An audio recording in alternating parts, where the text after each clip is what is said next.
الكافي الحمد لله وكفى والصلاة والسلام على سيد المصطفى صلى الله عليه وسلم وعلى آله وأصحابه وأزواجه ومن والاه وبعد فإن أصدق الحديث كتاب الله وخير الحديث حديث محمد صلى الله عليه وسلم وشر الأمور محدثاتها وكل محدثة بدعة وكل بدعة ضلالة وكل ضلالة في النار. أيها الأخوة الكرام السلام عليكم ورحمة الله وبركاته. First of all, I thank Allah subhanahu wa ta'ala for this visit to Kuwait. The last time I was here was last April. I think the last time that I came, I also came and visited the Thai Center. And also I thank the Thai Center for allowing me to come again to make some small contribution.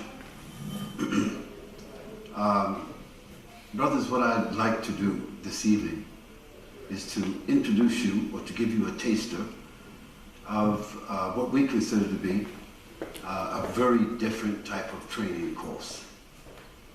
Over the last 30 years, we have done what we consider to be all the traditional Dawah training. From Shaykh Ahmed Didat, to Dr. Zakir Naik, to all the people who we believe are the pillars in the field of Dawah. We have incorporated all of their techniques and their works and delivered to the best of our ability. Then we have also done some other innovative work, like what some of you are doing in the from Brother Sheikh Abdurrahim Green and Street Dawah and these kinds of comparative religious courses, and all of it has its own significance. However, after traveling to more than 81 countries, kind of like covering the globe, and like facing my 70th birthday, so to speak, my year on this earth, I have seen some issues which in my estimation really need to be addressed if we are going to deal with the battle for the minds and hearts. Because at the end of the day, this is what Dawah is. Dawah is a battle for the minds and the hearts. Has nothing to do with ethnicity, has nothing to do with culture, has nothing to do with style, has nothing to do with personality, has nothing to do with even the person himself. It is using laser surgery to capture the mind, enter and capture, and to enter the heart with non-perversive surgery. Those of you who are intellectual enough to understand what that is, or you have some medical background, non-pervasive surgery. To enter the hearts, drop the cookies and pull out. Now, to do that, it requires some tools, some new type of tools. The other thing is that we, in this field, we're not just involved in taking traditional sources and presenting them to Christians or Hindus or Jews or atheists or meists or deists or whoever. That's not what all we're doing. We should understand from a global point of view that we are up against a huge, more than huge, we are up against a tremendous repertoire of misconceptions and distortions about Islam and Muslims that themselves have been developed by Muslims and their culture, and then the enemies of Islam who have tremendous amount of resources. So we have to move beyond the talking stage. Having said that, I want to give like a 45-minute mukhtasar of a 1-week course that we offer. Now this 1-week course that we're offering, we offer it to governments. Because governments can understand and governments can sponsor. And governments who themselves have a Muslim element that they need to modify, that they need to nurture, nurture, they have the resources to be able to do this, and they have the motivation to do it also. Unfortunately, most of the Muslim governments have not yet prepared themselves to offer this kind of course, to sponsor this course. And therefore, we're not going to them, because we're not beggars anymore. People have governments, but we are rich. You understand? In the field of dawah, there are governments, but we, as people giving dawah, we are rich. So the rich people do not go to the poor people asking them. No, the poor people ask the rich people. Do you understand what I'm saying to you? So you got to stop acting like you're poor. You have to present yourself with confidence. The next time you fly on a plane, I want you to take a look at something that you probably missed. When the pilots, they come and they're waiting for the plane, like everybody else, do the pilots mix with the passengers? Ever? Do they? Never. Never, ever. It's a part of their policy, never to mix with the passengers. Why? They will lose their distinction. The passengers will lose a level of confidence. So the pilots sit or stand by themselves. They might interact with the air hostess or those people like that, the crew, but never with the passengers. Secondly, a lawyer, if you have a prestigious lawyer to represent you, does he invite you to his home for a cup of tea, or does he take you out to dinner, or meet you with his family, or socialize with you? Never. Because if he has to go to trial, that will work against the ethics of the trial. Do you understand what I just said?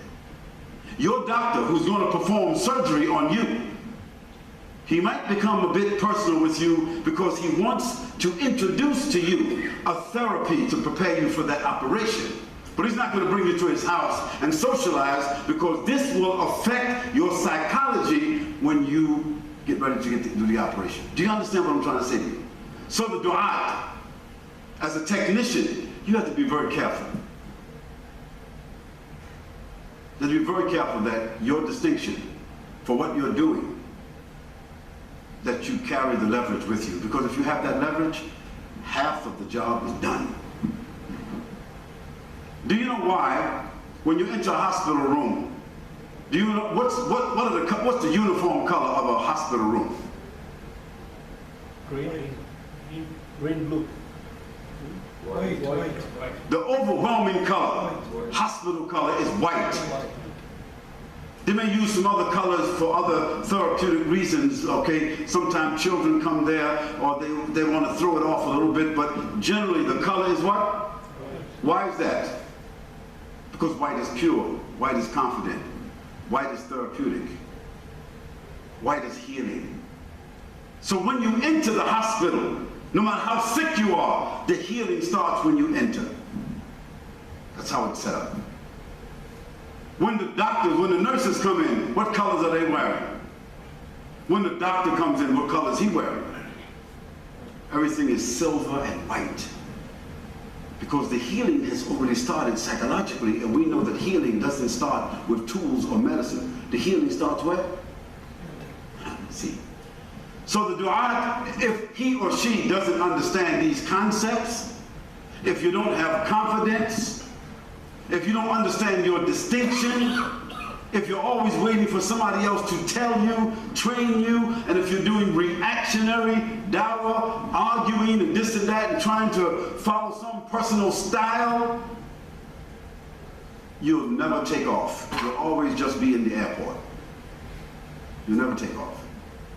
Well, I've said a few things that maybe got your mind running a little bit. So look, brothers, this is not like a formal, I'm giving you a muhtasar, and I'm just going to use a little style. So like, if you don't mind, I'm going to take off this gutra, you know, so that I can move around and talk to you guys a little. Is that all right? Yeah. Okay, good. Okay, thank you. But this can go back on. Don't worry about this.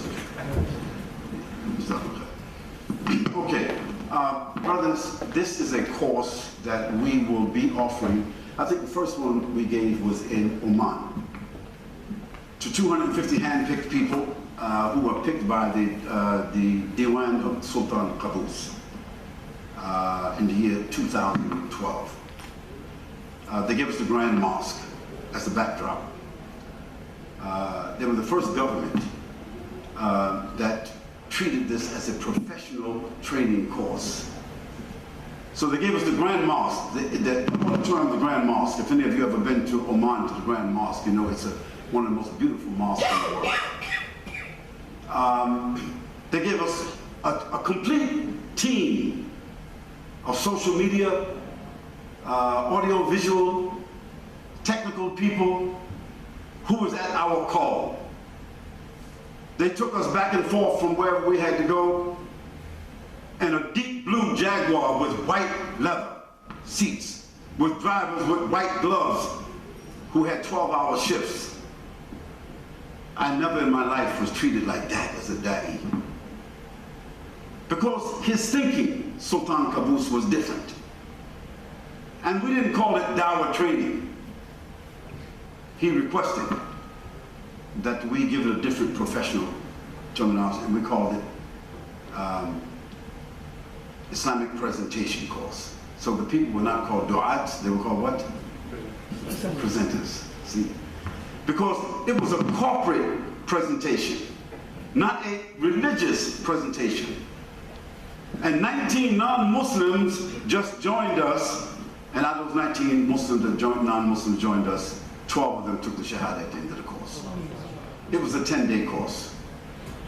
6 hours of straight course, and then there were 2 hours after that everybody had to do some other kinds of tasks. Now, so from that time until now, we've built the course and developed it a little bit more. So today, or tonight, we're going to give a mukhtasar of that course. And first thing I want to do, brothers, and if I ask you some questions, it's not to embarrass anybody, it's not to make you uneasy or to intimidate. It is only to show you that maybe you're in the kitchen and you want to cook, but you don't have the tools. Now, how are you going to cook if you're in the kitchen and you don't have the right tools? Because this is not McDonald's. This is not fast food. This is real cooking, real baking, real culinary arts, which requires the right equipment and the right tools and the right environment. Is it right or wrong? Now, you can't hop around it. You can't skip around it. And it's not my style, his style, their style, this one, that one. No, there has to become some type of uniformity to this. Because you know yourself, when you go to graduate school, it's not like undergrad, is it? And undergrad is not like high school. And high school is not like middle school. So we have to decide, and those of you who know American sports, you know there's softball and there's hardball. In softball, they're throwing the ball maybe like around 9 miles an hour. In hardball, it's coming down 90 miles an hour. So it's a little bit different, isn't it? This is hardball. This is the real world that we're in. And the enemies of Islam are very resourceful, very well trained. They've studied our history and our psychology, our civilizations, our weaknesses, and they have approached dealing with us just like business. And those of you who are in business, you know what SWOT analysis is. What is it? And if you don't, if you underestimate other people and overestimate yourself, you're going to see what happens. Now, guys, this mukhtasar I'm giving tonight, how many of you is here tonight? 1, 2, 3, 4, 5, 6, 7, 8, 9, 10, 11, 12, 13, 14, 15, 16, 17, 18. Okay, if I gave this course in Columbia University or Princeton or Harvard, these are all universities I have lectured in one time or another, or Oxford or this one or that one. If I gave a 1-hour presentation like this, it's called a power seminar. And each one of you would have paid the equivalent of about $100, or you wouldn't get it. Just hop around and get what you want and freestyle until you think you can get it. Medicine doesn't come like that, pharmacy doesn't come like that. It's right or wrong. Well, somebody said, what? $100 for an hour? Okay, good. So go somewhere and get it for free. Good for you, brothers. I didn't come here to collect $100 from each one of you. So you're going to get it tonight, not for free, but for the hour that you're going to spend. And I'm going to get my rewards from Allah subhanahu wa ta'ala. And if the 1 week course is given, that 1 week course, somebody's going to pay. Either somebody's going to sponsor you, or you're going to pay for it yourselves, and it's going to cost like $500 US. And if you don't think it's worth it, you should choose another endeavor. Because we're talking about diamonds, gold, non-pervasive surgery, laser surgery, corporate dawah, systematic dawah, or presenting Islam. And guess what? It's taken us about 30 years to bring it to the level where we are right now. So let me start by asking, how many of you here have at least an undergrad education? How many of you have a graduate education? Good, very good. How many of you have a life plan that you have written with your own hands? And then you've typed it double-spaced like an essay. Then you took it to someone whom you respect, like a mentor, had them to check it and verify it and advise you about it, took it back and modified it, then after that, folded it up, put it in your pocket, and read it every single day until almost you have memorized it. Because after all, whose plan is it? Whose plan? Your plan, my plan. How many of you have one of that? You see what I'm saying? Now, brothers, I'm not trying to embarrass you. I'm just telling you that at 46 years old, someone asked me, this 46 years old, I had already by that time delivered maybe about 28,000 shahadas. So I kind of thought I was a da'i. So somebody's telling me, Shaykh, listen, do you have a life plan? I said, of course I got a life plan. He said, hold it. Before you say yes, did you write it? I said, no. He said, no, okay, if you didn't write it, it's not maybe, no, because a woman is not almost pregnant. Water is not almost wet. The sun doesn't almost go down. It's either up or it's down. It's either yes or it's no. And if you don't have a life plan, you gotta hold up. How you going out changing other people's lives and you yourself, you don't have a life plan? Did Allah subhanahu wa ta'ala plan the heavens and earth? Although he says kun fayakun, but in the kun fayakun, it takes millions of years of evolution. So this life has a plan. Wa kulli shay'in, Allah subhanahu wa ta'ala says what? Qadar. Allah subhanahu wa ta'ala says, and he written for everything a qadar, a time, a space, a methodology, a measurement, everything. How it is that the people who want to transfer this faith of Islam to somebody else, we don't have a plan. We don't have a life plan for ourselves.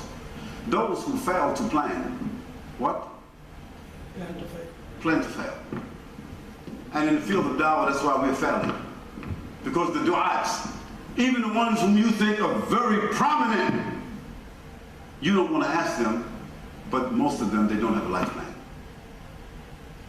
Because if they grew into the dawah in a very natural way, the life plan doesn't just settle in like that. You don't just get a graduate degree just because you're smart.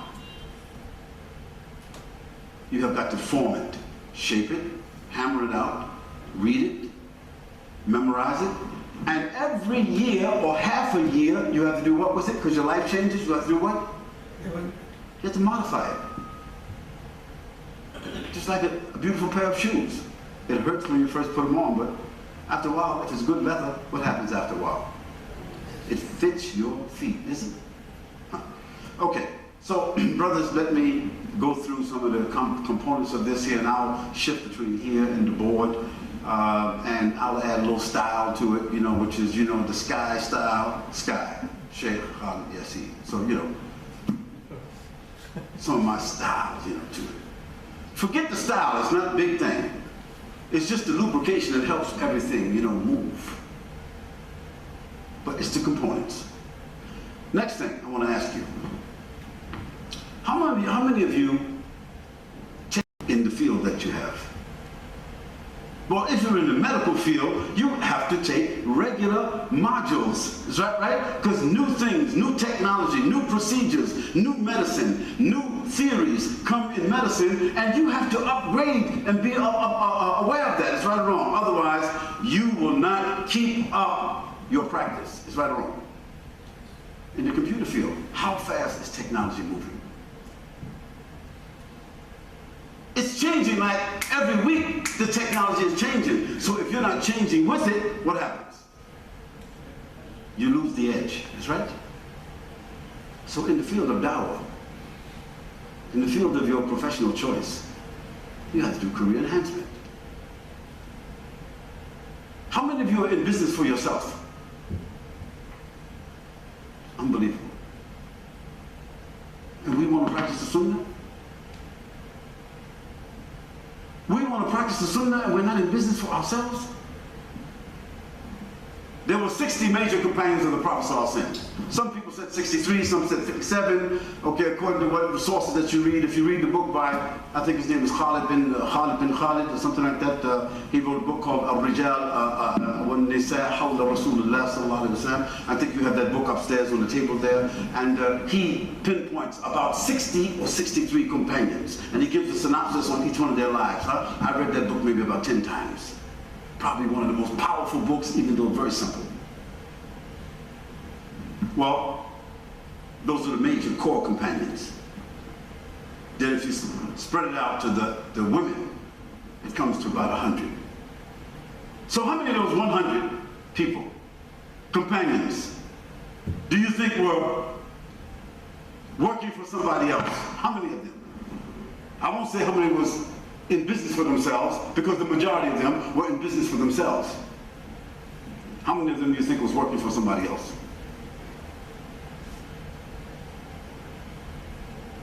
Not even 15%. The Prophet ﷺ said, the approximation of which is, Alimuna awlad al-tijara. You heard that before? Teach your children what?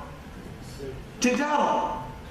Because 9/10, that means 90% of the halal risk for Bani Adam is in what? Tijara. And Allah subhanahu wa ta'ala said, the Prophet ﷺ, his father was what? Even though he was not a Muslim, his father was what? A businessman. His uncle who took his grandfather, Abdul Muttalib, he was what? A businessman. The one who took care of him after his mother and father died, Abu Talib, was what? A businessman. The woman Allah gave him, because the Prophet didn't choose her. It came by wahi. Allah said he don't do nothing on his own, but what? Whatever he is inspired by. So Allah selected Sayyidah Khadija for him. Who Allah select for him? A businesswoman, And who was the first one to become Muslim? A boy. Who was the son of? Abu Talib. And who was the next free man to become Muslim? Abu Bakr, and he was? And Uthman was? And Umar was? And we go on and on and on and on. So how we forget that part of the Sunnah? We so ideological, we so ritualistic, we so academic, we are so sincere and so pious that we go to school and get a PhD to work for somebody else for 50 or 60 years and ask him, oh boss, can I take off for Jummah? Oh boss, can I go upstairs and pray in the storeroom? Oh boss, can I go make Hajj? Oh boss, can I do my beard? Oh boss, can I go make Hajj? Oh boss. No, if you're in business for yourself, even if you're only making a small amount of money, guess what? Your time belongs to who? So that's the first lesson.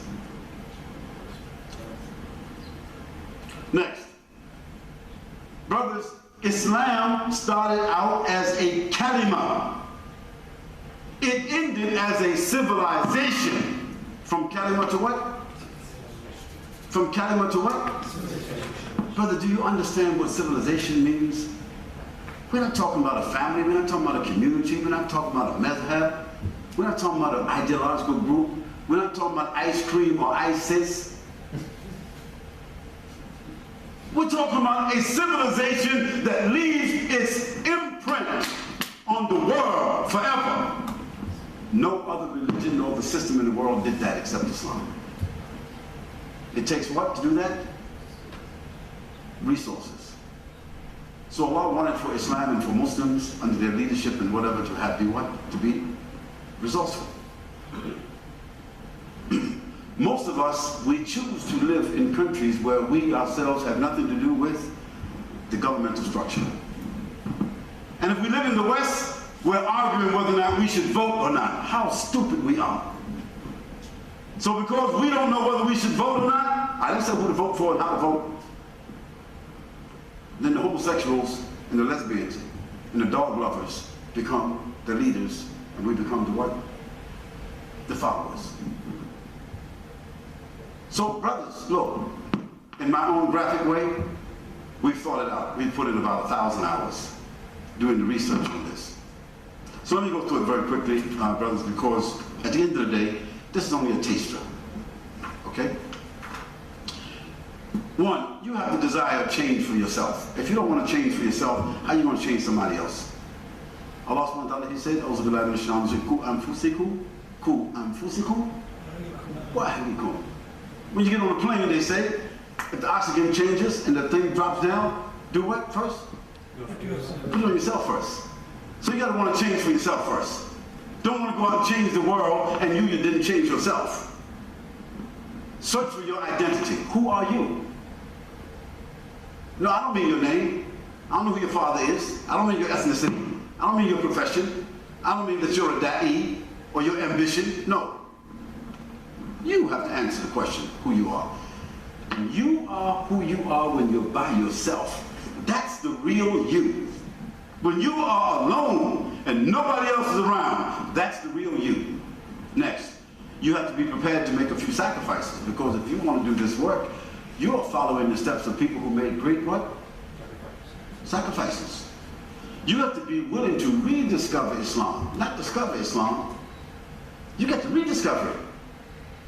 You got to make it new, wonderful, powerful, riveting, not just interesting, but what?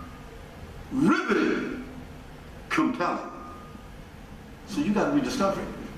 Next, you have to know the difference between Islam and culture. Because if you don't know the difference between Islam and culture, 75% of what we're talking about Islam is its culture. And if it's not culture, it's culture driven. Culture driven means culture is at the wheel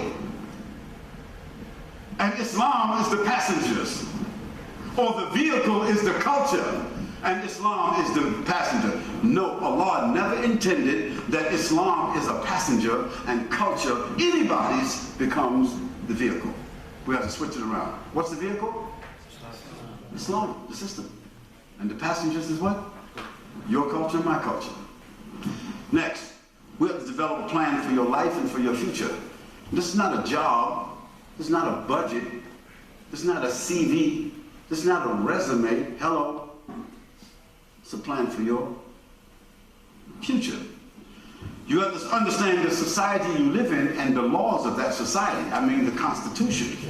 If you have not studied the Constitution of a country, how dare you go out in the street talking to other people about their lives and you didn't even study the Constitution of the country? That's not fair. You're going to give people a system, some values, change their lives, and you don't know how that's going to fit inside of the Constitution, the society that they live in? So how are you going to solve a problem like that? That's not fair. That's just being idealistic. Anybody who has a toy can show other people what it is. Anybody that has money can share it with other people. Anybody who has food can share it. Anybody who has inspiration can share it. But that's not Dawah. No pun intended to anybody. And brothers and sisters, or brothers, this is my subjective views. And if I don't substantiate it in some way, you can throw it in the trash on your way out. It's okay. Because nobody has to take any subjective views.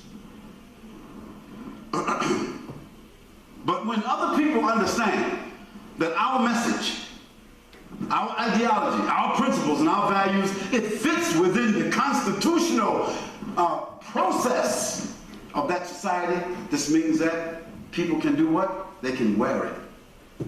They can live it. And it's not socially dysfunctional.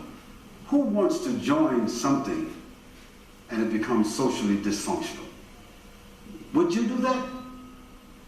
Would you join something which itself is against the gnosis, the very creed and basis of the society itself? Would you want to join that?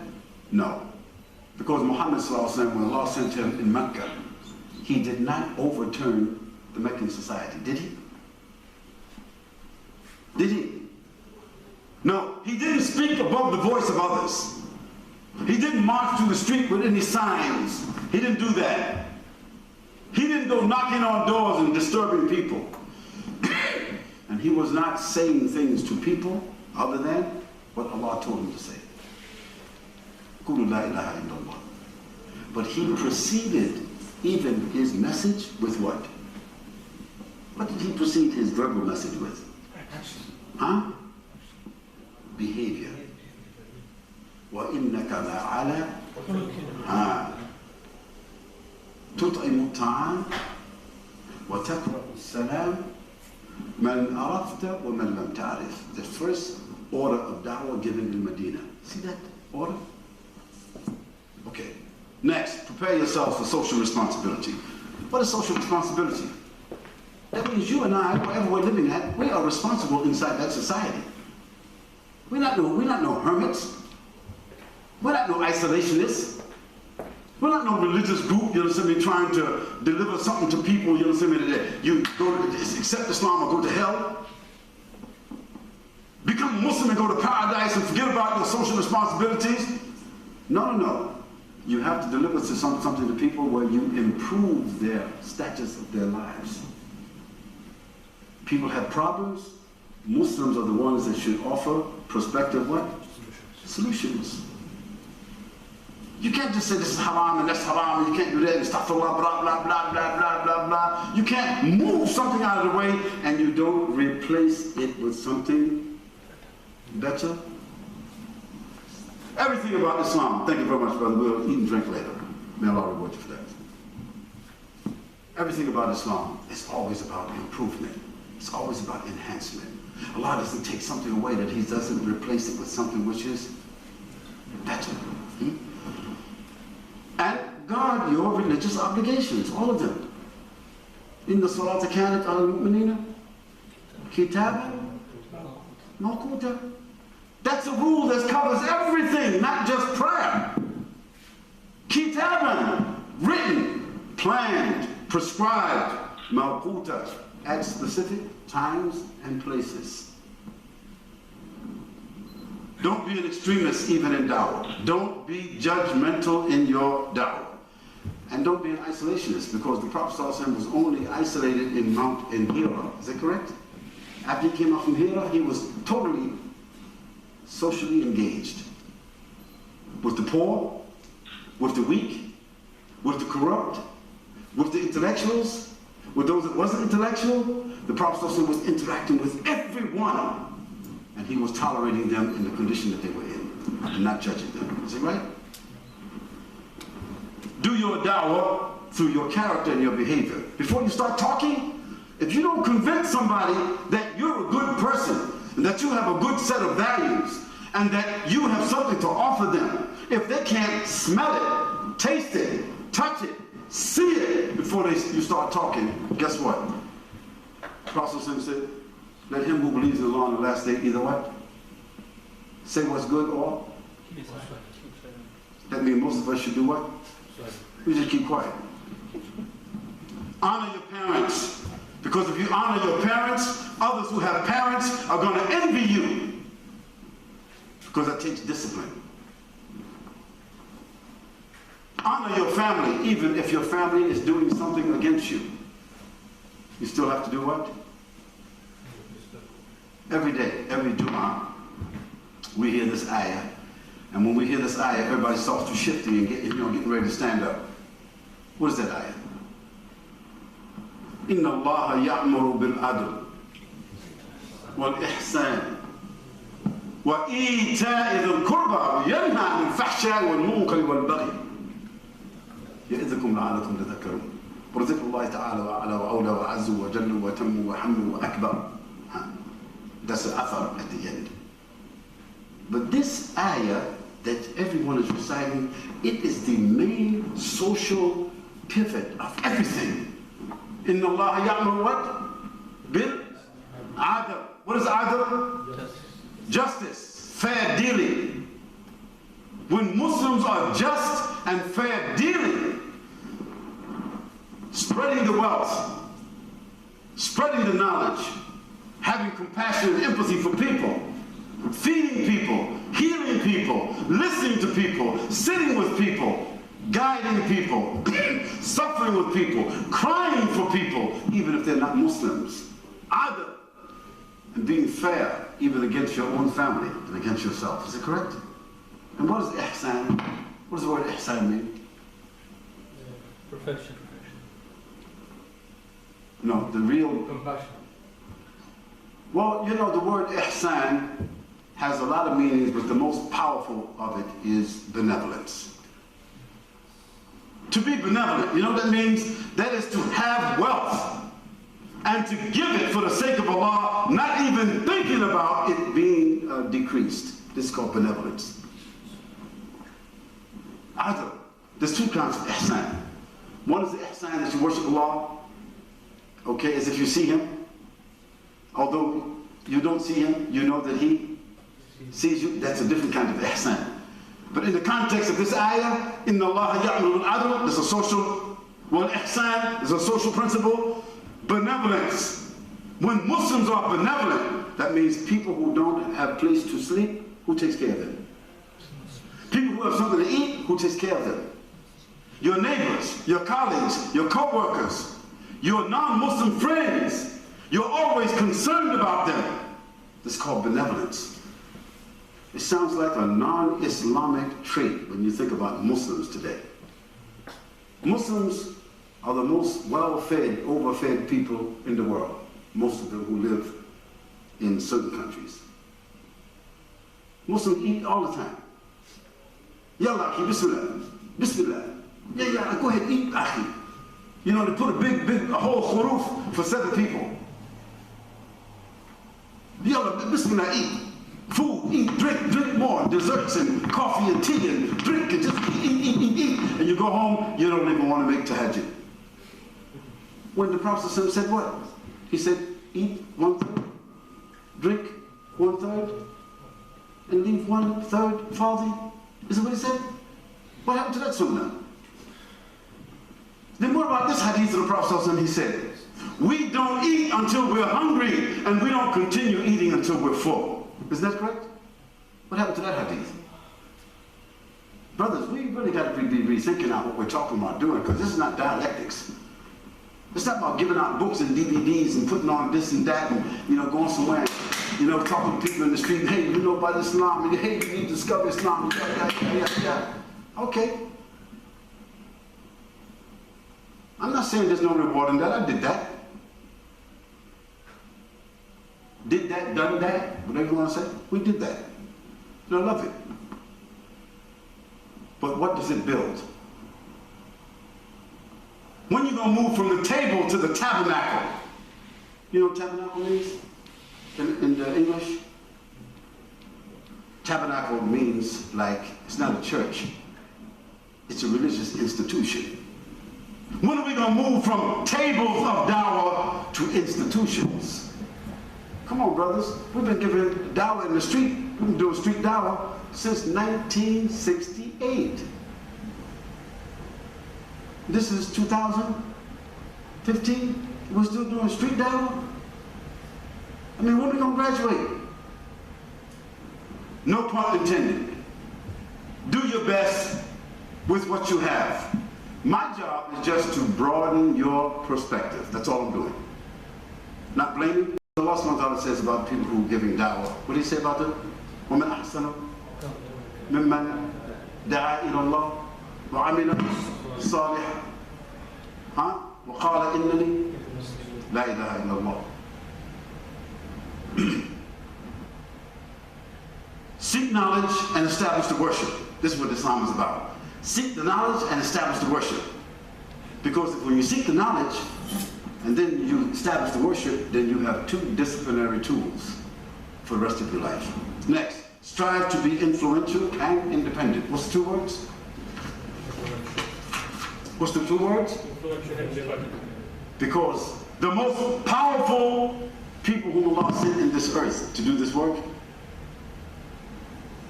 they were influential, and they were what? Still the word? Independent. So now, having said that, these are priorities. Brothers, if you or I, having sought to garner these priorities, don't make an excuse, be honest, and say, I need that, and start today. Okay? Next. And it's not all about heart. You know, we think sometimes you got heart. No. Sometimes it's about smart. And let me just write out smart for you for a moment. It's like, you know, it's a SKY acronym. A SKY acronym. Smart, okay? So you think you're smart. Okay, smart is S-M-A-R-T.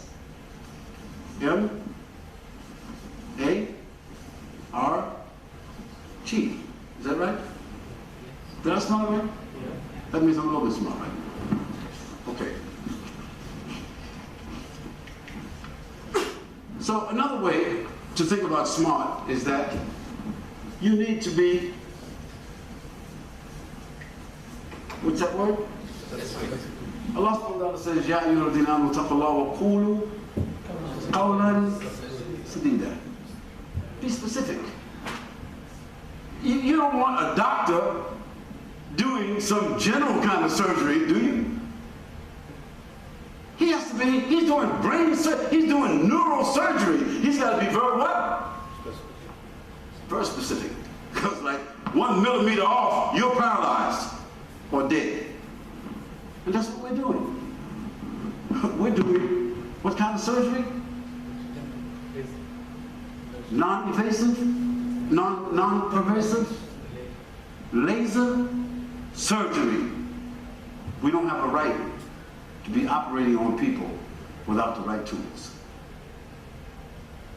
Just because it gives us confidence to do that. Next, your work has to be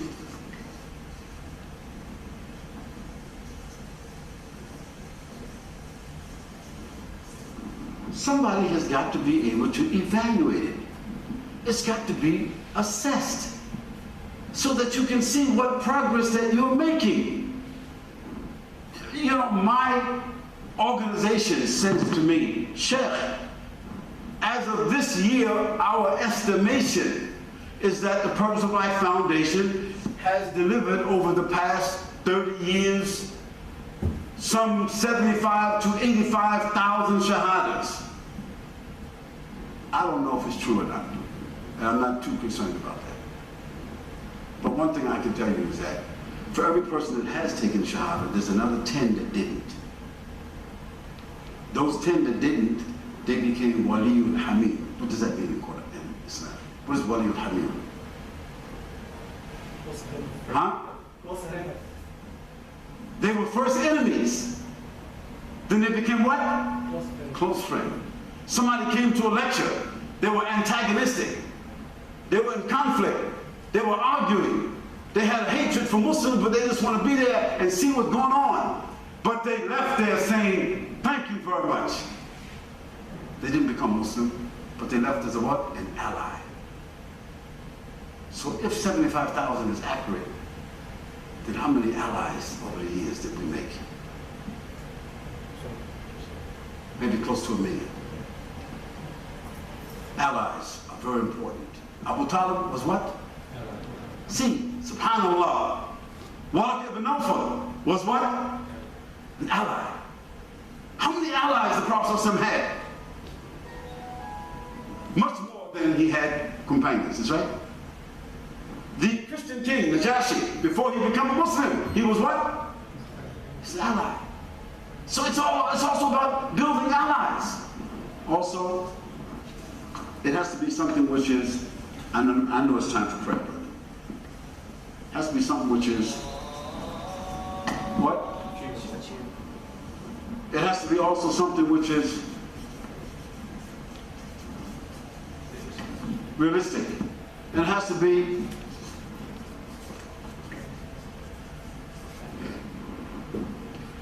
time oriented. So you see, smart brothers, I talked about a life plan. I told you that if you fail to plan, you plan to fail. Clarity is your most important priority. What I say is your most important priority? Clarity. And throughout your life and throughout what you're doing, the issue is balance. That's why you never want to fall in love. Because if you fall in love, you're already what? That's why many people's relationships fail. Because you're in that romantic, Freudian, whatever they gave you. That love pill. I tell every wife I marry, don't expect me to fall nowhere. I go in love, I be in love, we're gonna make love, step up to love, but I'm not falling. Maintain your balance. Provide a filter for your activities. A filter. Empower yourself to identify current realities and do your dawah within the context of what? Current realities, not nostalgia. We used to be used. Equip yourself to envision a better future. The da'i, or the presenter, she's got to have a very powerful concept for the future. Whenever you talk to people, you've got to take them on a trip into the future where they feel comfortable to be a Muslim or to even think about a Muslim. People were willing to follow Muslims and live with Muslims because Muslims provided what? A vision for the what? Future. That eliminates ISIS and Boko Haram. And you will need a roadmap. You need to have a GPS with you at all times, because the difference between one who has a GPS and one that's kind of like figuring themselves out which one is going to arrive at their destination faster and quicker and more accurate. Which one? Okay. Necessarily, if you have a life plan, you will reduce most of your regrets in life. And always in the field of dawah and the work that we're doing, you have to answer these 6 questions. Who, what, why, where, and when. If you don't answer those questions, how dare you go out trying to change somebody else's life? Okay, brothers and sisters, I finished my mukhtasar in the time that was allotted. I wanted to do this at the time it did. It means that I designed this in such a way as to deliver it within what? A capsule. Everything we do has to be delivered within a capsule. So let's go pray. And then after we pray, let's come back for half an hour and ask specific questions.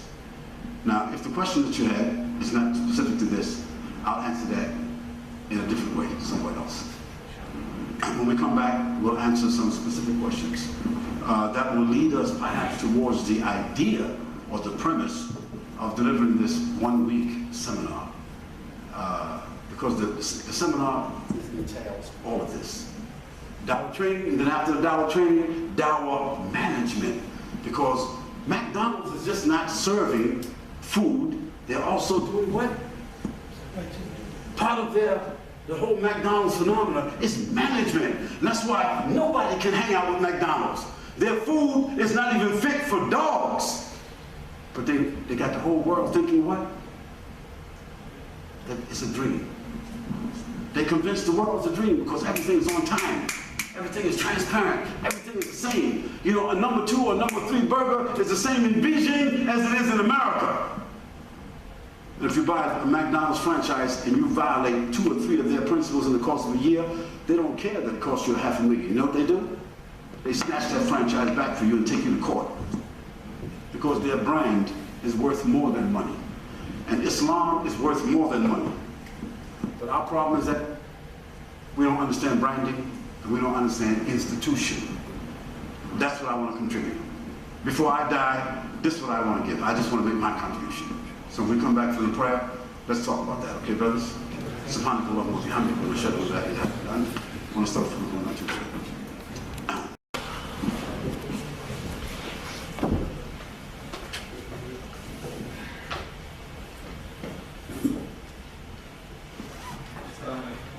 Salam.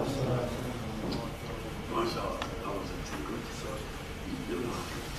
it's okay, 20 minutes.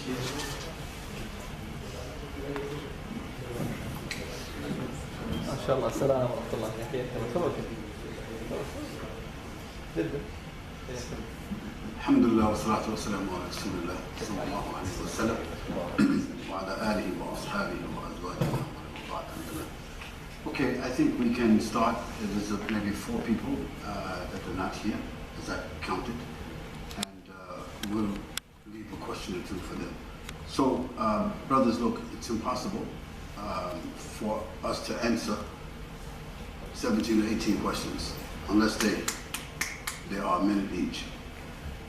And that's usually not the way brothers ask questions, and it will be very difficult to answer. So let us be reasonable, that if you understood what this presentation was about, no need to ask a question.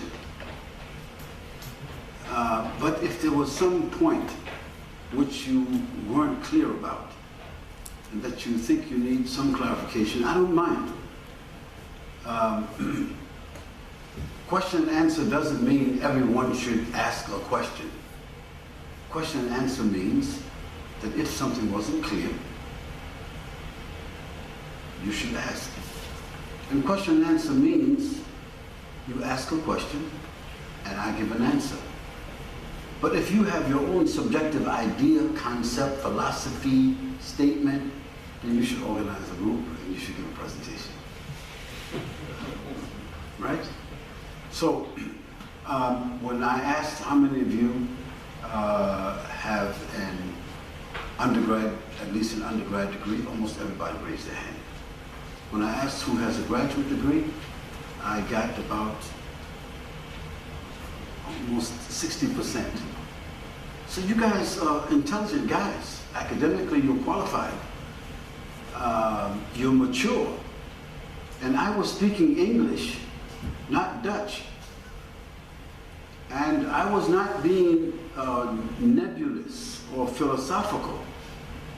I was giving you a mukhtasar, a very brief synopsis of a 1-week course. And what I'd like to do before we start, I just wanted to give you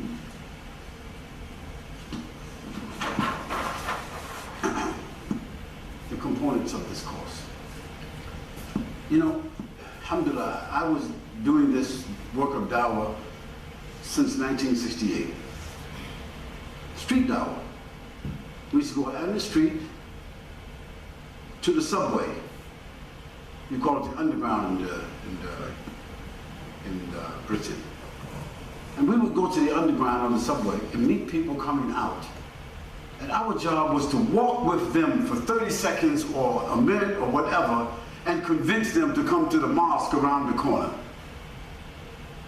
That means at best we had 3 minutes to say who we are, tell them that we're Muslims, and that we have something powerful to change their lives if they only had 30 minutes. And guess what? Almost every Friday night, we called it fishing. We used to bring back, each one of us, 3 or 4 people. This is called cold turkey dawah. We did that in 1968. And so that's how we started. We didn't have much knowledge, and we don't have much knowledge now. So if it's good, it's good. There's nothing wrong with that. But I would say that we need, in the age that we're living in, brothers, Google, Facebook, Twitter, YouTube, Pinterest, Instagram, WhatsApp. With all of this, all these TV channels and whatever, newspapers, brothers, this cold turkey dawah, putting books on the table and talking to people as they're walking down the street, is it good? Yes. Is it consistent and relevant to information technology? What do you say? I don't say no.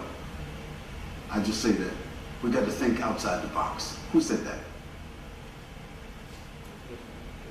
This was the statement, by the way, of the 21st century. It was quoted. This was the quote of the 21st century. Think outside the box. Who said that? Winston Churchill. Huh? Winston Churchill. No. The one who said it in the 21st century, Bill Gates. I went to a lecture, a senator, he gave, just a quick minute, and I was given a free ticket. This was at the Jacob Javits Center in New York. And the section that we were in, it was holding like around 7,000 people. And he's giving a seminar, and everybody, it's just a 2-hour seminar, and everybody paid $100. And there was no food and there was no refreshments. Just everybody came to hear Bill Gates. If I had paid $100, I would have thrown my shoes at him.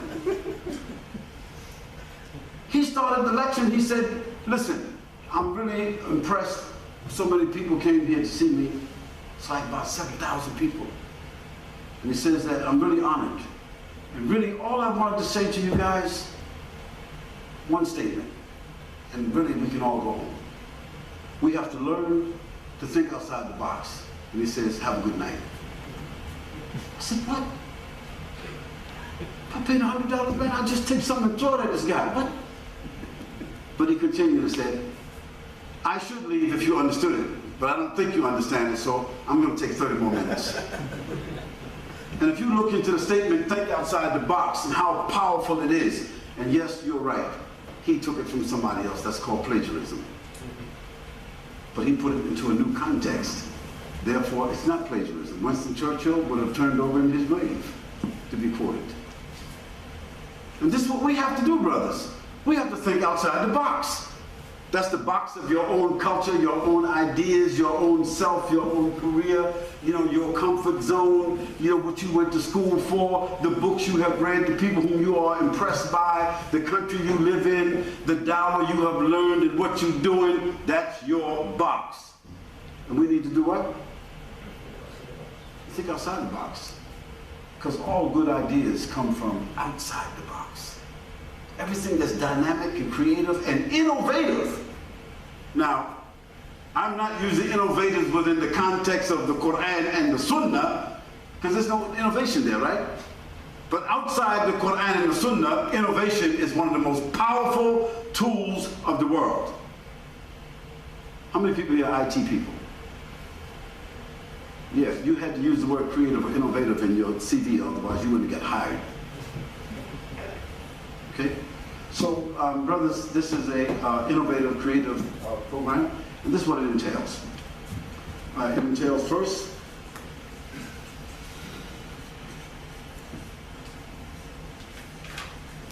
life plan.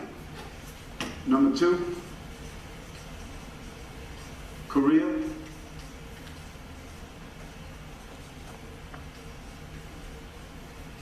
Enhancement. Number 3, leadership skills. Number 4,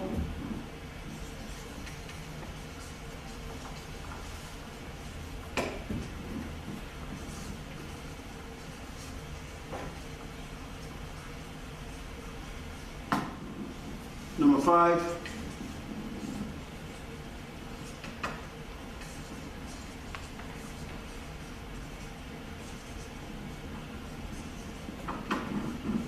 number 6,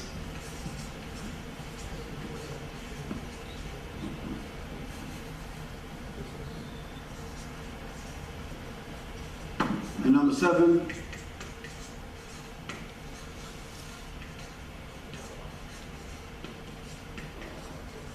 and brothers, we're not going to get into Dawah training until you do the other 6.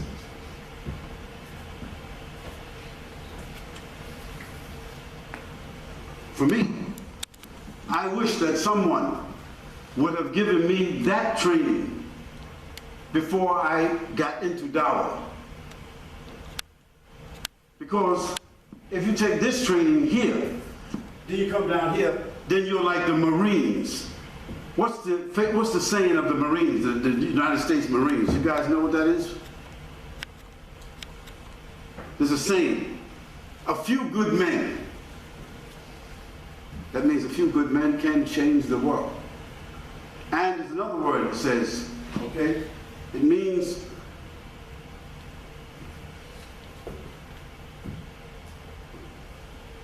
a one-man world. That means they drop a Marine someplace out of the parachute, he lands, and guess what? He's a one-man army. Because he knows logistics, he knows command, he knows discipline, he knows technology, he knows organization, he knows regulation, he knows survival. He has all those skills that he got while he was being trained as a Marine. And it's not about shooting. The da'i, or the presenter, should be a one-man army. And it starts with what? Now, if you get those skills, the academics of it, in 1 week, if it's not worth $500 for you, don't pay for it. You don't need a Mercedes. Be satisfied with a Hyundai. But try to get on the Autobahn with a Hyundai. How many people here have been to Germany? Can you get on the Autobahn with a Hyundai? Huh? I didn't. Yeah. You won't last too long. You'll be at risk. Or your engine's gonna burn out. It's right or wrong. So you need a certain type of vehicle to get on the Autobahn. Not saying that Hyundai is not a good car for, like a hoopty, we call it in America. It's a good car, it's all right. But not for the Autobahn. And guess what? Today, brothers and sisters, we got a lot of problems. And a lot of the problems in Dawah doesn't come from non-Muslims. So if you haven't figured it out from the inside, the soft part of Dawah is the outside. But what about the issues of Dawah and the misrepresentations and the misconceptions and distortions that we are responsible for? If we can't address that, you can forget it. If you don't have an answer for somebody, they tell you, say, hey, them guys, them ISIS guys, I'm not being political here, those ISIS guys, them guys got the flag, they got the Khalifa, they got Islamic State. So who are you? If you don't have an answer, I don't mean a political answer, I don't mean a subjective answer, but if you don't have a very clear answer about that, guess what? You're fooling yourselves. And we have to have an answer. It's non-political. And in Africa, we got to have an answer for Boko Haram. It's non-political. And as a da'i, I have to say to my mother, how come I go to the mosque and the toilets are not clean? A beautiful mosque. I have to answer my mother. Why the toilets are not clean in the mosque, but they're clean in the hotels? I gotta answer my mother. I gotta answer my mother when she says to me, son, is there a reason that the people leave the shoes at the door of the mosque? It's a fire hazard. It's a safety hazard. It's a health hazard. It's against the law in most countries to leave your door, your feet. And what the Prophet said, faith is over 70 branches, the smallest of which is what? Removing the other from the tariq. Is shoes at the, is that part of the sunnah?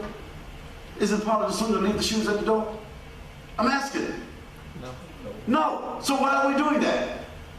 From habit, from culture, from orientation, from laziness, from being non-specific, from being insensitive. And that's why the Muslim world It can't go anywhere. I don't care what, all the bling, bling, bling don't mean nothing.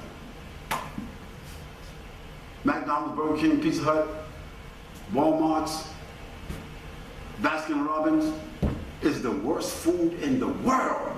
But guess what? Walmart's just opened up this year. I mean, the last 5 years, Walmart opened up 5,000 Walmarts in China. Anybody have an idea how many McDonald's, global McDonald's there are? 185,000. The worst food in the world. You keep eating McDonald's, you're gonna wind up in a Mac clinic. But they are so precise and so organized that no one will catch up to McDonald's. I don't care if it's chicken tikka or whoever, they ain't gonna catch up to McDonald's because the mentality is wrong.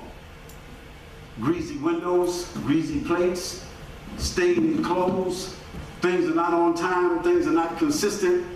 That means your brand cannot repeat itself. And the Quran repeats itself over and over and over and over. The Sunnah of the Prophet ﷺ repeats itself over and over. Is it right, brothers and sisters? Is it right? Okay.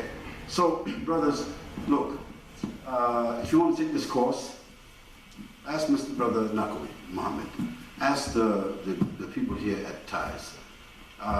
Just ask. Or send us this is our sky. This is my brand, brothers. Somebody else made the brand. I don't know why they did that. Sky. This is our theme, purpose, at Gmail. Now we do have our own mail, but since Gmail is so popular, so you can send us a shout out and say, we'd like to take this course. And if we get 50 people who want to take this course, then we'll have somebody to organize it. And then we'll get the right licensing and sponsorship and whatever, and we'll do it. But guess what? It is not F-R-E-E. And in Arabic, it's not majanan. It will cost. Somebody will pay. Because a team of specialists will come to assist. And it will all be technically supported with social media. And it will be also professionally webcasted. And when you leave, you will have a certificate. And you'll have something that you can pass on to somebody else. And because you will have to dedicate a week, 4 hours a day. And you'll have to make a sacrifice. If you can't make that sacrifice, guess what? You won't make Hajj. Because Hajj is a sacrifice, isn't it? Once in your life. But there's other sacrifices that's just like Hajj. Allah just told us to make Hajj to teach us how to make other sacrifices. Muslims think that that's the sacrifice and that's it. How many people here are medical students? Is anybody here a medical student? Anybody here is a law student? Anybody's an IT specialist? You paid for, in your IT education, or somebody paid for, 10 Hajjs. And you went at it religiously. But you didn't see it as ibadah, maybe. Well, for me, this is ibadah. And I want, when I do whatever, and when I leave this earth, I want to leave a legacy that professional people, corporate people, wealthy, influential people, they can understand and appreciate this. And that we can use these tools to remove misconceptions and distortions about Islam and Muslims and improve our own lives at the same time and make money. What did I say? And make what? Moolah, cheese, cheddar, cash. Because social media is not free. If you think using Google is free, you're really foolish. Because they're tracking all your information, packaging it, and selling it for billions of dollars. Isn't that right or wrong? If you think WhatsApp is for free, you're really just foolish. They're tracking everything. They're making you think it's free because you're naive. And it's about revenue streams. The arkan of Islam is 5, isn't it? There's only one that's not about revenue. That's kalima. All the others are all revenue oriented. Because if you want to pray, either you pray in the street, you pray in an open field, or somebody has to build a mosque. And if they build a mosque, lights, gas, heat, maintenance, design, blah, blah, blah, and that is what? Cost what? Money. That's why Allah will give you a qasr in the Jannah, because you made a sacrifice in the earth. Then, zakat. If you don't pay, if you don't make no money, probably not married and you don't get no honey. If you got a wife, the Prophet, he said, the private parts of women, and this is a hadith, is only lawful from the what? The mahar. And after you pay the mahar, it don't stop there. There's nafaqah. And it don't stop there. So, if you don't make money, you don't have to pay zakat. You become a receiver. And the Prophet said, Yadul Ula khayrun yadul sufla. Al-mu'min al-qawi khayrun wa ahabbu ila Allah min al-mu'min al-da'if. He don't mean the strong believer in body. No, mind, ideas, resourcefulness is better, more beloved to Allah. See, okay. After zakat, what is the next one? Hajj. If you, you ain't got no way to go, you ain't got no time, you ain't got no money, then you're just exonerated from making Hajj. You do something else. And what's the last one? Some Ramadan. Guess what? You don't have to have no money to fast, but when you break your fast, you're going to be drinking somebody's water, eating somebody's dates. Otherwise, guess what? You just fast continuously. So 4 of the arkan of Islam cost what? Money. So the deen has built-in revenue streams. And all those mushafs inside the masjids, they were printed where? They come from the sky. They were printed in shops. Paper, ink, organization, electric, power, people writing, designing, all of this, it's money. So we have to build into our dawah, our work, revenue streams, so we can be full-time du'ats if we want to be, right? The Prophet was a da'i, right? But he was also a what? Businessman.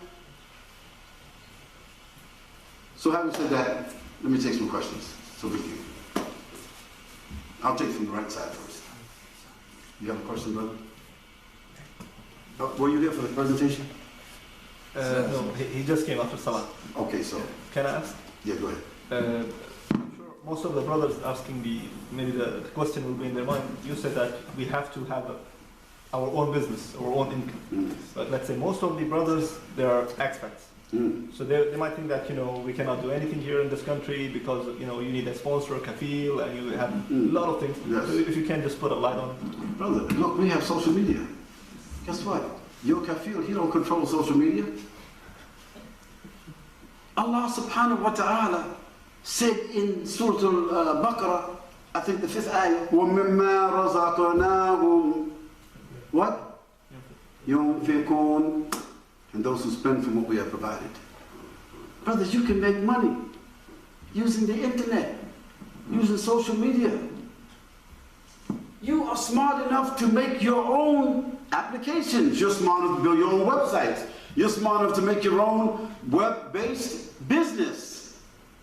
You can be anywhere and everywhere all at one time using social media. So what's your excuse? You can make a 3D Hajj without even going to Mecca. It don't count, but no reason for you to be ignorant about the Hajj and be surprised when you can get a 3D view of everything. So, brothers, we can do business, but we have to sit down and have a workshop. We'll sit down and have a business skills workshop. And in that business skills workshop, the first thing we're going to do is we're going to come up with 20 business ideas that is not contained or restricted by where you are. It's very simple. Now, I'm not a businessman. I'm trying to do business. You know, I'm trying, so I'm not going to say like I'm a business guru. No.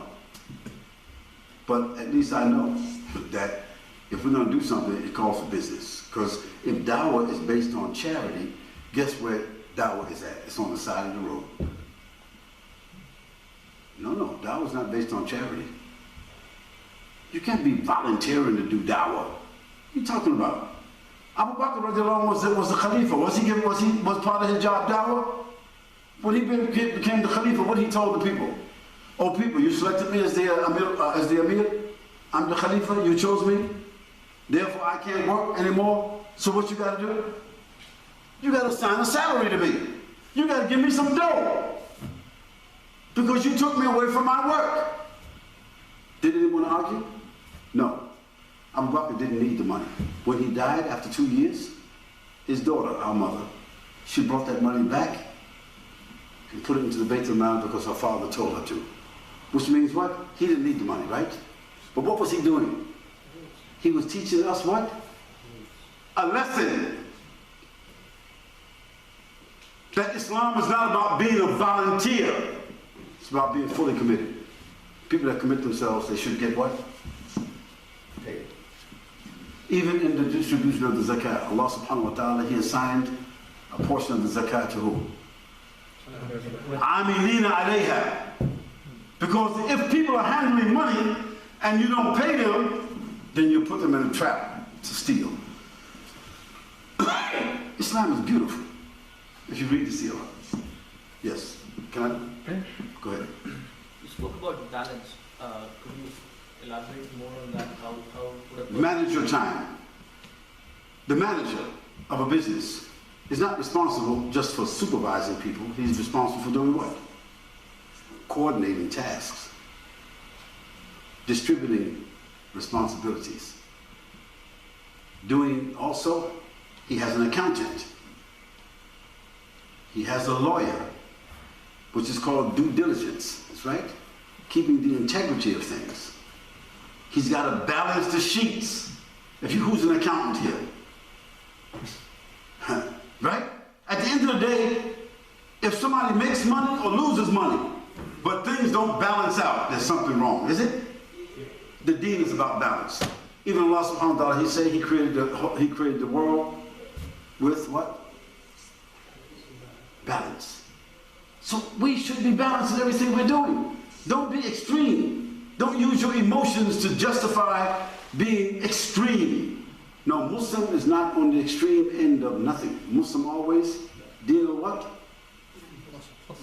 Wasata. Be moderate, be balanced, be fair, be just, in the middle. If you got a choice between some things to do, always come in the middle. You'll always be safe. Next. Yes, brother. You said that the person in front of you should take it to the future and you should feel what you're talking about. For example, when you talk to people about Islam who's been living here in the Gulf for like 20, 30 years and they've seen the Muslims and their attitude and their behavior, and you come to them and you talk, then of course they don't relate and they say that. Yeah. This is my first question. My second question, you said... Let me answer the first one. Shaykh, if you can repeat the question, so... Yeah. The brothers, what about the first one? Is it okay? Yeah. Okay. The question the brother asks is that, that you have to always try to inspire people and try to move them forward with a vision and let them see the value of what you're doing and inviting them to and so forth and so on. That's correct. And so if you're talking to people who have seen the behavior of Muslims for 20 or 30 years, how you inspire them? Don't talk about Muslims. Don't include Muslims in the equation. Be honest from the very beginning and say, excuse me, if you want to talk about Islam, if you got a question about Islam, don't ask me about Muslims. Muslims are people who profess to embrace Islam or to represent Islam. They are not Islam. Just like Christians or atheists or Hindus or Meists or Theists or whoever, Buddhists. They're just people who claim to represent. And nobody can say they don't. But the system is not those who profess to represent it. Let's talk about the system. And when talking about the system, you don't even have to say Islam. Use beautiful words, universal terminologies. Let's talk about ethics, let's talk about principles, let's talk about values. Huh?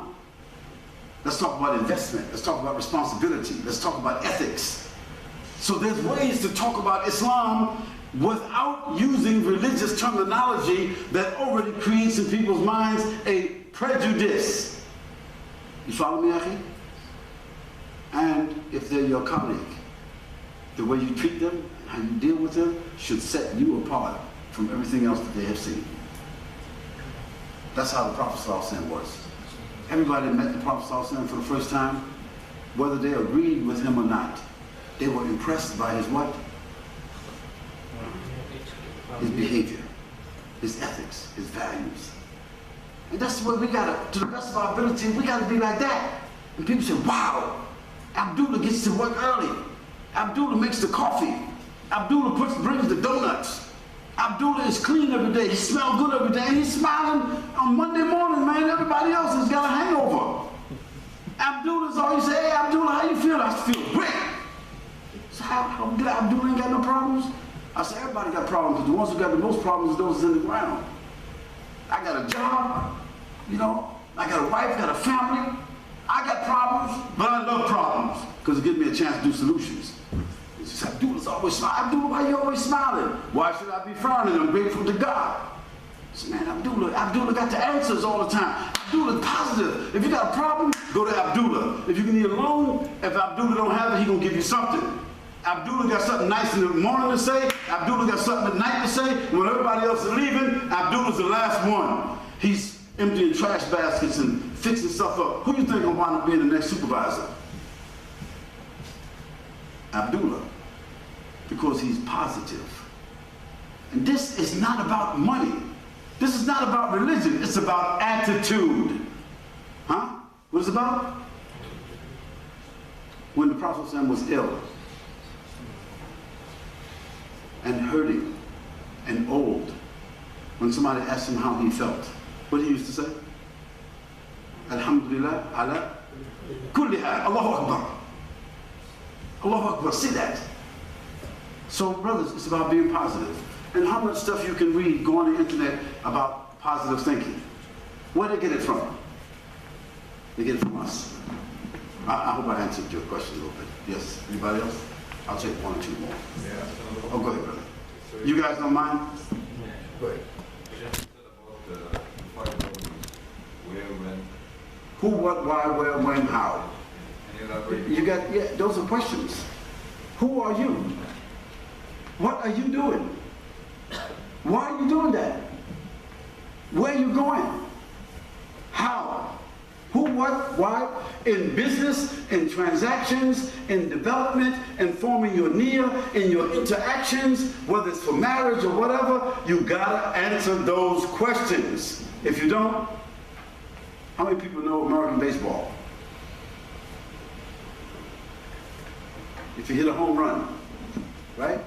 I just watched, I don't know the rules. If you hit a home run and you knock the ball out of the park, it's no different than cricket, by the way, guys. If you hit a home run, you knock the ball out of the park, but you don't touch all the bases, you are what? Out. You're out. So the deen is very specific. We don't just want to win because we knock the ball out of the park. We want to touch all the what? Touch all the bases. Okay? So your question was? The 5 H. Who? What? Why? Where? When? How? In everything you do, started off with answering those questions. Because kullu a'malu, innamal a'malu. Yeah. When forming the niyyah, The niyyah has to be formed by asking some questions. If you want to make istikhara, istikhara is not istijaba. Istikhara is you want to do something, and you are asking Allah and your conscience at the same time, right? If you want to do something, you don't make istikhara about whether you're trying to decide to do something. No, you want to get married to this girl. So you want this job. You want to travel. You want this. So you should do what? The Prophet said, there's no good action accepted by Allah without what? Istikhara. And istikhara involves this who, what, why, where, when, how. Now, brothers, I know, look, in a class, a kindergarten class, I asked the children, I said, what's the name of the tree? No. I said, oh yeah, what tree do the potato chips come from? Most of the kids, you know what they said? They said the potato tree. I said, well, how's a potato tree? They said, well, when the leaves fall off the potato tree, they dry out, and then the people fry them. Because they didn't know that potatoes do not grow on a tree. You understand, brothers? And some of us, we go through life thinking just like that. We think naive. We didn't figure it out. We're just following instinct. And Islam is not about instinct. Islam is about what? Methodology, system. Everything in the deen is beautiful. I never met anyone in my life, I never read any history, and I have completed the reading and the writing of at least 316 different personalities in history. Because me, I want to understand people. And when I talk to people, I want to bring historical figures that people are impressed by. After that, I bring Muhammad without even saying his name. It erases the whole board. I never found an enemy, a cursing person, who wasn't impressed with his record before I said his name. So you got to read the seerah. How many people here finished the seerah at least once? Like Rahiq al-Makhtoum or something longer. How many people read it at least 3 times? Yes. When you read the seerah, you develop a relationship with the Prophet ﷺ, even if your iman is small. When you read the seerah, when the Quran comes, you start to understand the Quran better, right? Because the asbab al-nuzul, right? The asbab al-nuzul is inside the seerah. Some of the tafsir is inside the seerah, because the Prophet ﷺ was the walking Quran. So brothers, there's no algebra in this. There's a lot of it is common sense. And guess what, guys? To be honest with you, I do not have any degree. I don't even have an undergraduate degree. Although people say Dr. Khalid Yasin.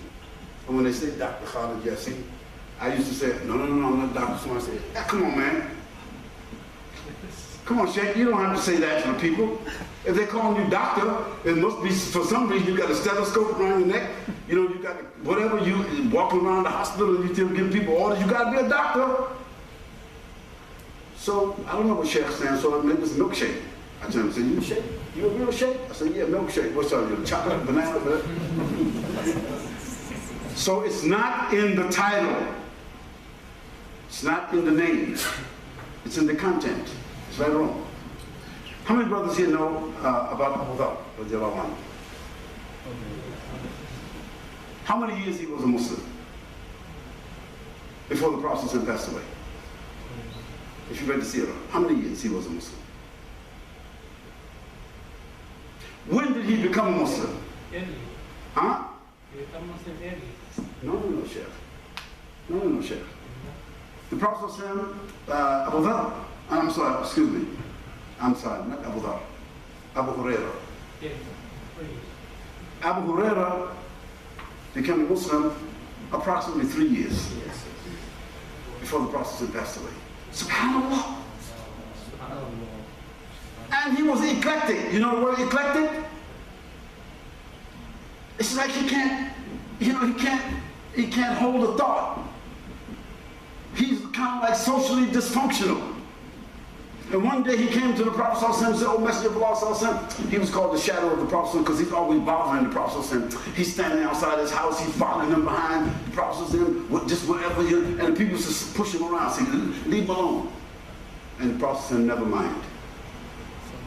Sallallahu Alaihi Wasallam. One day he said, "Oh, Messenger of Allah ﷺ, Wallahi, I can't remember nothing. I'm trying. Can you make dua for me?"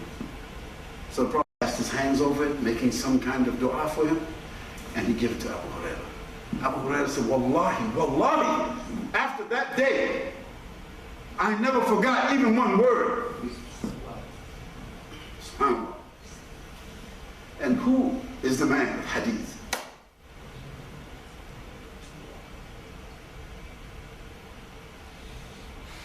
He preserved more hadith than anyone.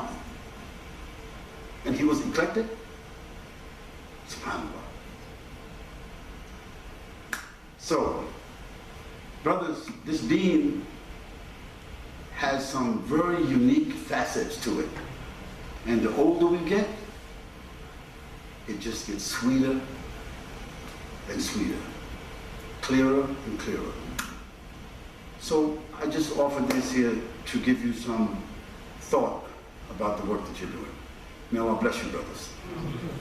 May Allah accept from us. May Allah increase us. And may Allah subhanahu wa ta'ala cause us to be part of the 21st century legacy. And the most people that have entered Islam in the 21st century in a concentrated manner has done so in America. When I became a Muslim, there was about 58, 59, 60,000 new Muslims. Maybe they had already been Muslims 10, 15 years before me. But from that time, 1970 until now, there are now 9 million Muslims in North America, and 43% of those 9 million are new Muslims. So we say like in 45 years, close to 5 million people entered Islam. Since 9/11, the war against Islam, since 9/11, that's when the war against Islam really started, the ideological war. Since 9/11, 1.4 million people embraced Islam in the United States, in North America. Just as while there's an open war against Islam, people is entering Islam like flies. Our problem is, we don't know what to do with them.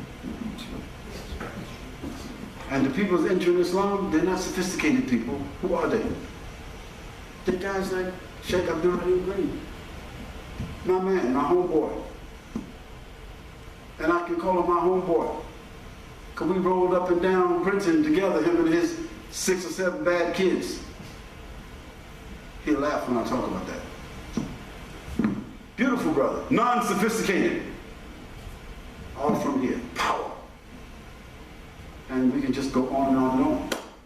We can say that 80% of the people giving dawah in the world, the most prominent du'ats in the world today, they are reverts. No sophistication. They didn't learn from nobody, from the street. Because Allah, yu'ti man yasha. Is that correct? Or yarzuqu? Allah, He gives to whom He pleases. He gave oil to some people, He gave land to some people, He gave academia to some people, He gave language to some people, He gave sophistication to other people, and other people He gave something else, because Allah is Al-Adl. He is Al-Ghani and He is Al-Adl. That means He's what? Fair. And every age, Allah subhanahu wa ta'ala says, Kul yawmin huwa fi sha'n. So in every age, Allah subhanahu wa ta'ala creates a phenomenon. And dawah in the 21st century in the Western world is a phenomenon. Nobody can stop it. They can dance to it, they can like it, love it, hate it, but they can't stop it. It's a tsunami. And it's in Allah's hands. And it's not breaking bones and tearing down no buildings. It's only entering hearts and changing minds. Sometimes people become Muslim and don't even know why. They came hating, wanting to destroy. And then they left saying Shahada, Allahu Akbar. Women and men. Girls who are the descendants of the Vikings from Denmark, Sweden, Norway. They're the descendants of the Vikings, right? Taking Shahada and the same day putting on niqab. Allahu Akbar. It's deen. Drug dealers from Colombia, Tijuana, Mexico, taking Shahada. Nobody can understand it, because the deen is like that. And guys, if you knew what I was when I was 15, I don't even want to tell you. I mean, I wasn't a faggot, you know. You just don't know that part. You know, I wasn't into no homo stuff. But if you know Malcolm X, you know, if you know Malcolm X and those kind of boys like that, gangsters. Yeah, we was like would-be gangsters. Rather take something than give something. Alhamdulillah. You know, alhamdulillah that Allah, He guided us. And without His guidance, we could not have been guided. That's right? This is the phenomenon of Islam. So may Allah subhanahu wa ta'ala accept from all of us, inshallah. May Allah subhanahu wa ta'ala, He gives the benefit, ajr from all that you brothers are doing to hard workers like Brother Muhammad Naqwi.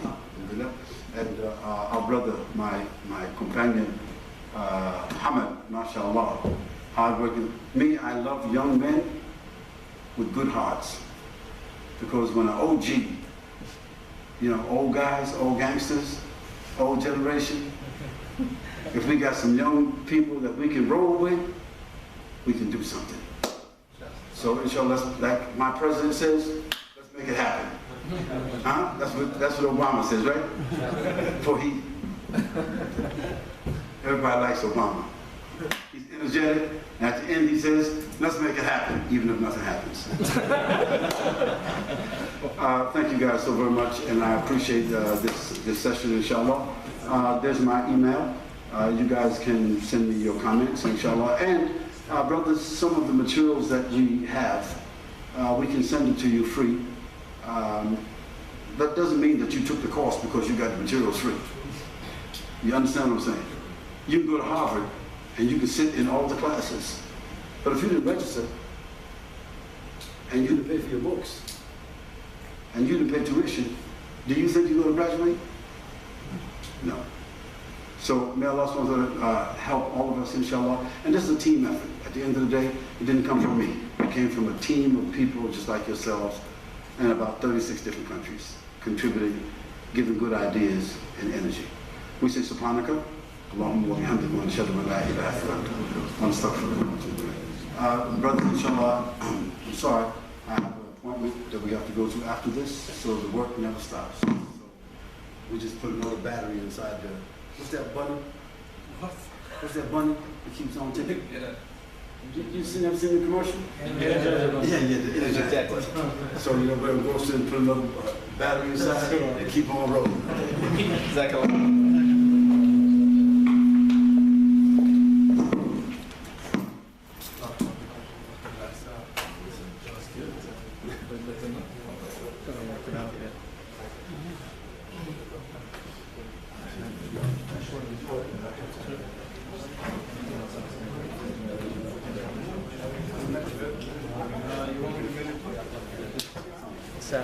السلام ورحمة الله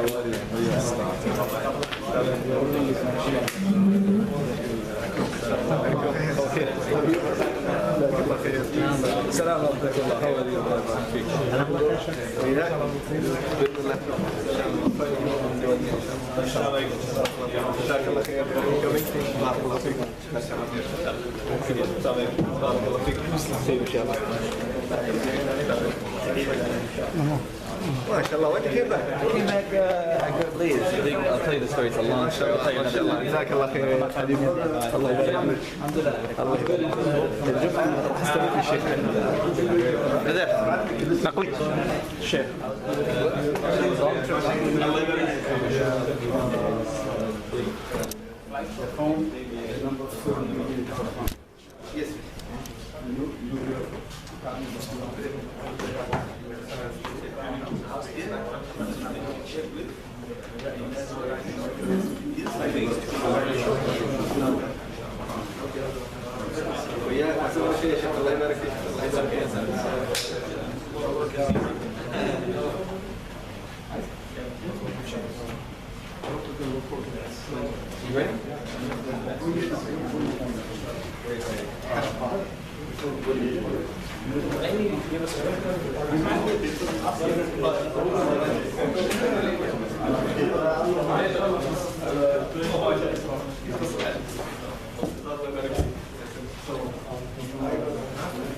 Take a picture of it.